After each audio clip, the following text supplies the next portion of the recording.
整體經濟氣氛持續改善，整體樓市交投顯著活躍。今年上半年，整體二手樓市價量齊升，整體二手註冊量將連續4個月突破5000宗高位，累計上半年二手交投可望達至3萬宗嘅水平，較去年同期約21300宗，大幅增加4成以上。二手成交大幅增加嘅同時，整體樓價亦顯著回升。當中港島區藍籌屋苑鰂魚涌太古城屋苑最新尺價已經升至1.6萬至1.7萬元嘅高位，較去年同期屋苑平均尺價僅約1.4至1.5萬元，顯著回升。新近太古城部分單位嘅成交尺價已重上2萬元嘅近年高位。鰂魚涌太古城係港島東區最大型嘅中產社區，由61座住宅組成，合共提供約12690伙住宅單位，區內設有大型購物商場，加上太古坊、太古城中心、港島東中心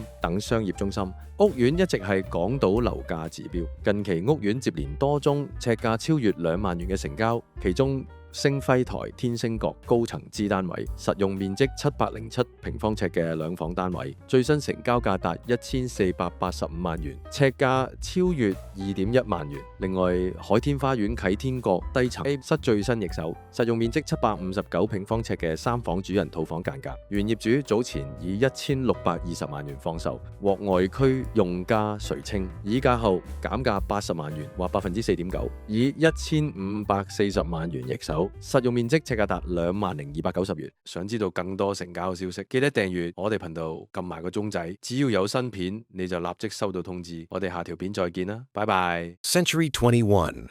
This is our time. This is our century.